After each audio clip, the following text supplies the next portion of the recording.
Welcome to Warblog. This is a development video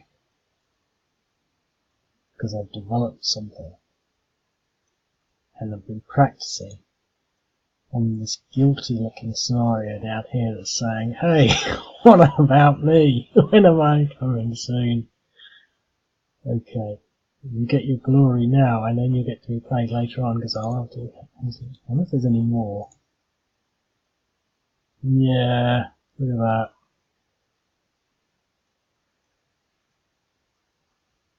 Download. It's really fast though. Okay, so I know I got a backlog of things, but I'll get around to them. So anyway, there's a big stack of engineers. The bottom line is that this new development is, I don't know what to call it really, but it's basically ditches or barbed wire. Because it's not barbed wire, but it's not entrenchments, it's not fortifications, and it's these little things down here. Now in the rules, they are featured. Oh no, you have to update the rules now, but under defences, it's called barbed wire, but I don't like calling it barbed wire because basically it's more than that. It's tank traps, it's big concrete blocks in the roads, it's roads that have been blocked off, and more importantly, it's sort of all this bulldozer work where they just get massive piles of earth, you know, going on for miles, and that's not barbed wire. So but I don't want to call it entrenched, fortified, dug in, so I called it barbed wire initially, and the logo sort of says barbed wire. So it's barbed wire includes ditches, tank traps. So I think I'm probably better off calling it ditches, but then you think, well, a ditch is a ditch, it's not a mound. We're almost supposed to call it ditches and mounds, or earthworks. I mean, maybe earthworks would be better. But anyway, I don't really care about the what I call it, because we all know what it is. It's called barbed wire at the moment, which is possibly not the best name for it, especially when you see how it's going to work. So anyway, you have to be... I haven't got these in as available, it doesn't matter. Let's just sort of move some of these guys about. They can't do anything at the moment because they're not available. They can move and things, but... Now we've got some barbed wire down there. So entrenchments, whatever, these things, I'm going to try and call them mounds. So that doesn't sound right. Ditches, tank traps, earthworks. We've got earthworks here. Maybe I should call it earthworks, as a working term. So he's gone into there. So we've got a whole bunch of things. So I'll end that term. Obviously, Tat Shan is confused because the Syrian army seems to be comprised solely of engineers. I wonder who would win.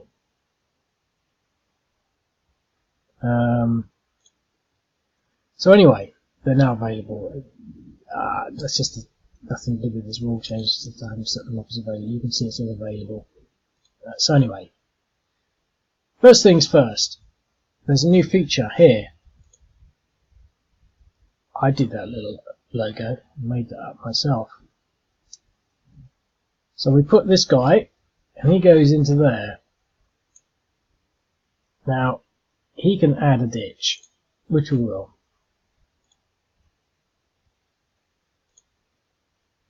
And there it is, look. It's appeared on the map. Now, the main strength of this, of course, is not that we can add them. It's because they've been appearing consistently across other games, and there's not been any way to get rid of them. Now, there's nothing magical about this because what's happening there?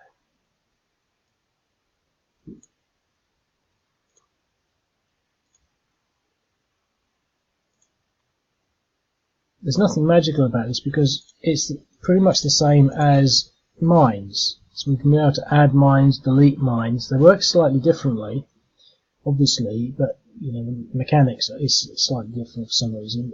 But so we can add mines and we can take mines away.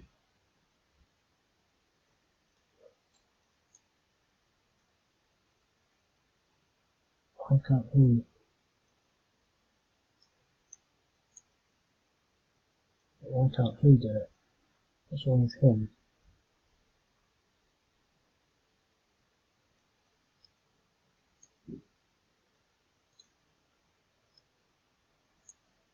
He's okay.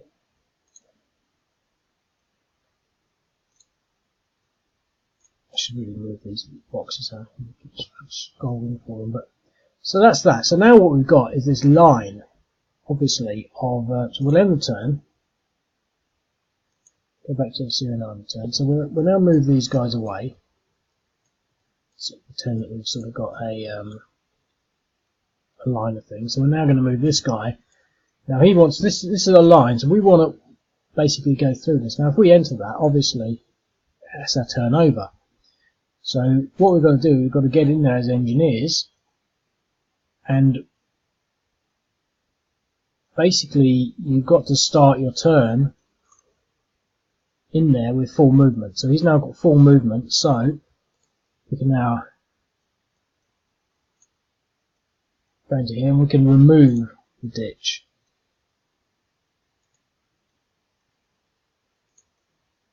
And as you can see, the ditch is now gone.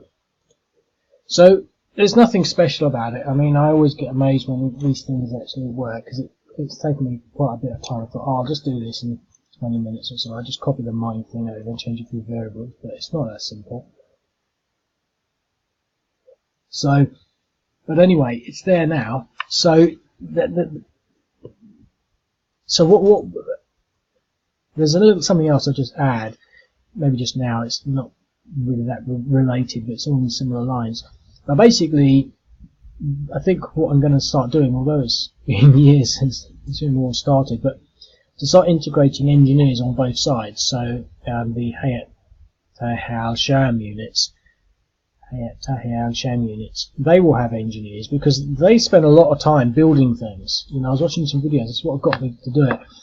And there's just these masses and masses of earthworks. They're just not earthworks. You know, the earthworks going through the country, but earthworks, you know, going through the city. So you drive through a city and the road is blocked. It's got a mound of earth. But it's not just maybe one little mound. You know, whichever road you go through, there's mounds of earth and obstacles and things like that. So both sides are going to now have these more engineers. So whereas they've got, say, insurgents, they've got rockets, they've got anti-tank, or sort of things that's specific to them, they're going to have more engineers so they can start doing that. So I might give them like 5 engineers, and then on a scenario, on a particular scenario, whilst you're defending at say one level, you can be building your defences where you want them, because they're basically, all they do is really slow things down, but they can help. So it's just another angle. It's not a massive game changer, but instead of having fixed defences, you can now start to place these things where you want for your own purposes, and obviously the other player can then come and remove them. But the other thing that I just wanted to get to before I sort of move on as a sort of an aside, so to speak, is that one thing that I did pick up on, and let's just see if we can do this, because I'm not sure how this works. So we'll end that turn so he's available. He's got his full movement. Now what we're going to do here, slightly aside, we're going to, this is clear mines. We're going to commit this. So we just laid some mines in there, in theory.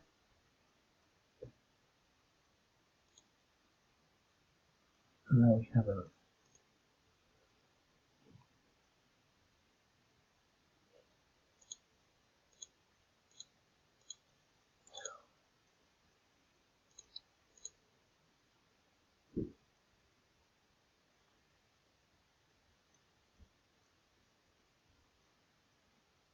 I'm not sure what I'm even thinking about now.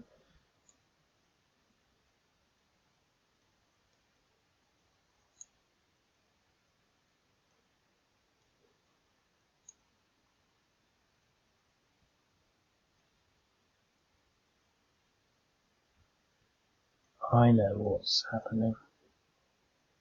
This is the mine screen, so we don't want to be. Well, I don't know what's happening, to be quite honest. We should be able to lay mines. In actual fact, it could be that we can't lay mines.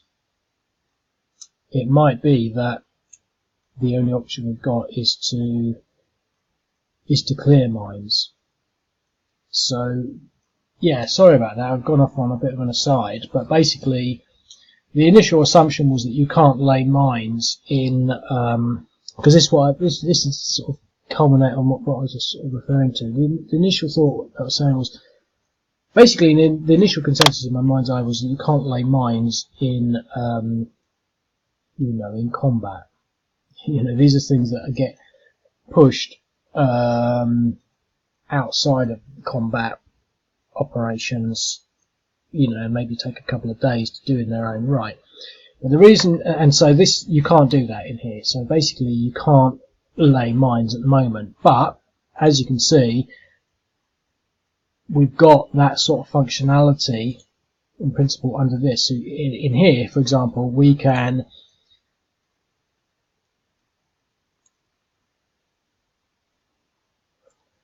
doesn't always work.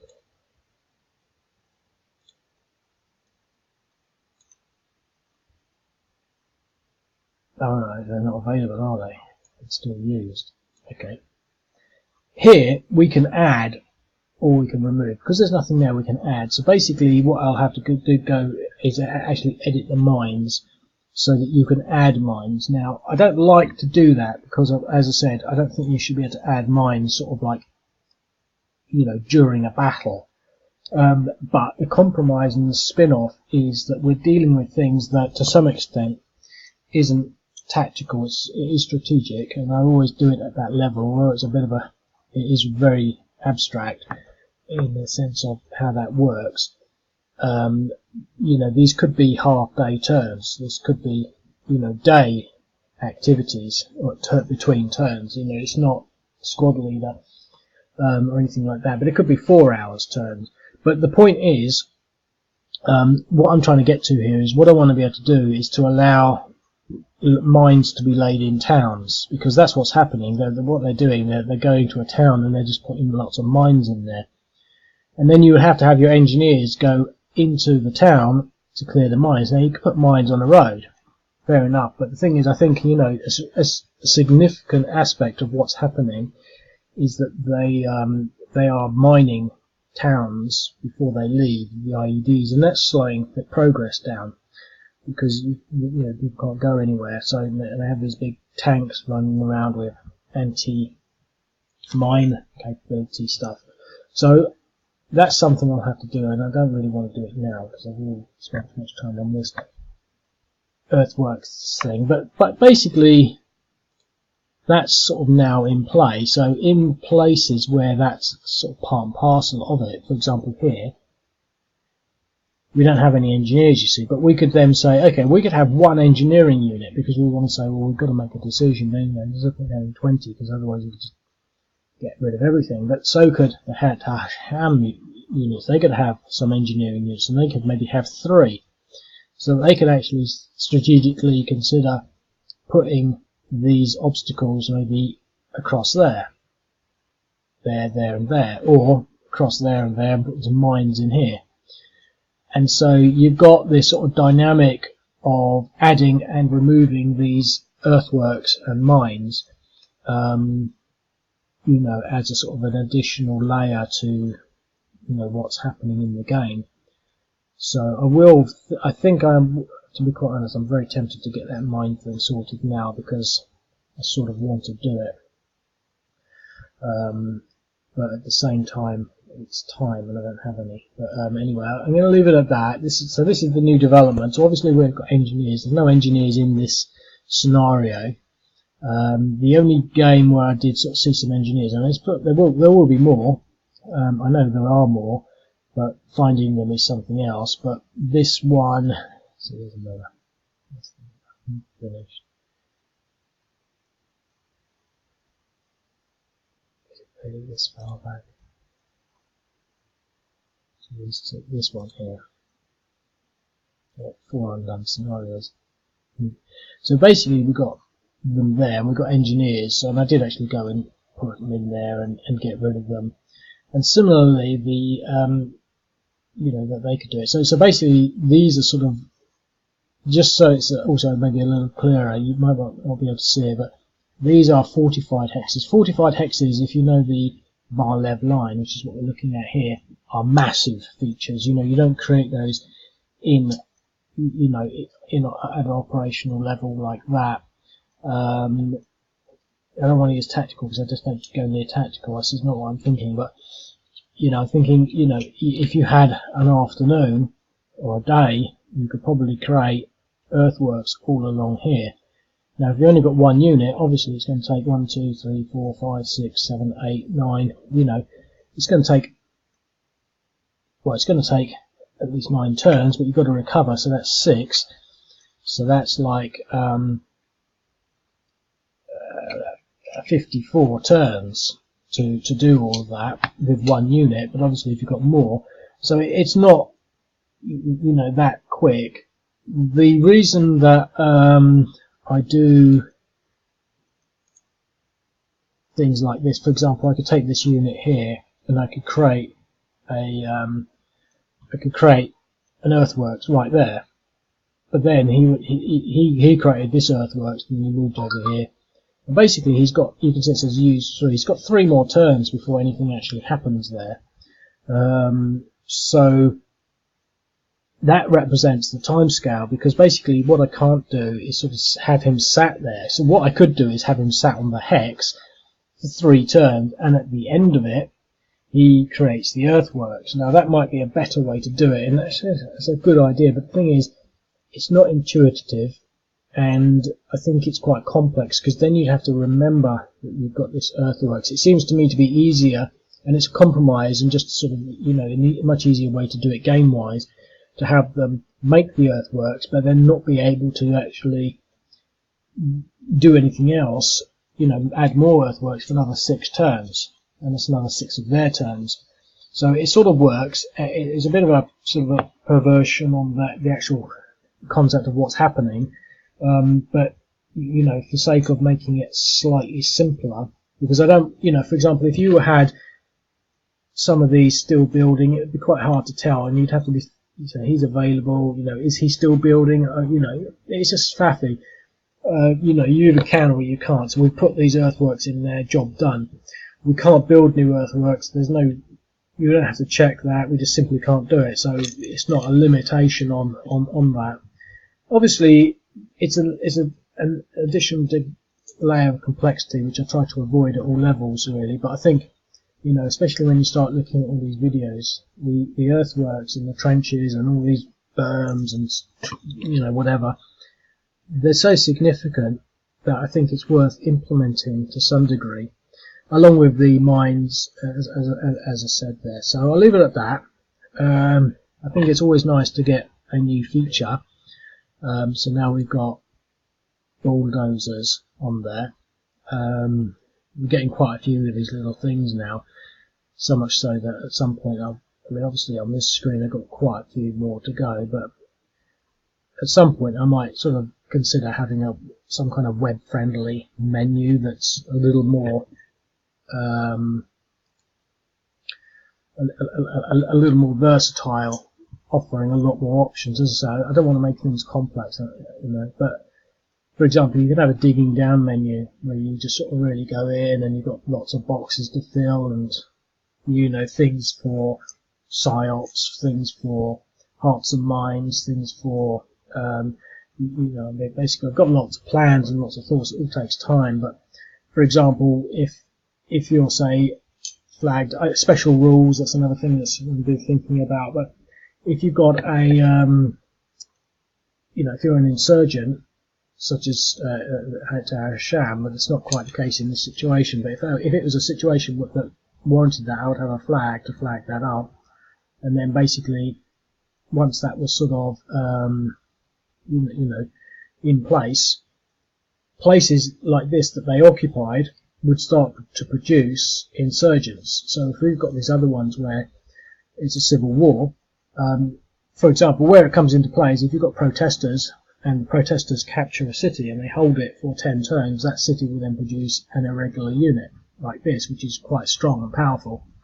They'd have to hold it for 10 turns, but you know that'd have to be some sort of automation, because they wouldn't know you'd hold it for 10 turns. So, and so similarly, if you were, say, US forces in Vietnam, you might want to go around and actually spend some kind of element of your movement reducing the ability of a location to produce insurgents. So you wouldn't be sort of capturing it, but you'd have an additional hearts and minds. So what I'm saying is some sort of in-depth, deeper control interface that gave a lot more, I don't like the word granularity. I'm not sure that is the right word, but a lot more of that sort of stuff. But without interfering with the ability to just sit there and go, yeah, let's just move these units around because that's what I want to do. And that's a long way down the line. But yeah, no, so that's that. I'll leave it at that. And but obviously, as I just said, nice little logo there, show design, bulldozer, and so that's good. I'll speak to you later. Cheerio.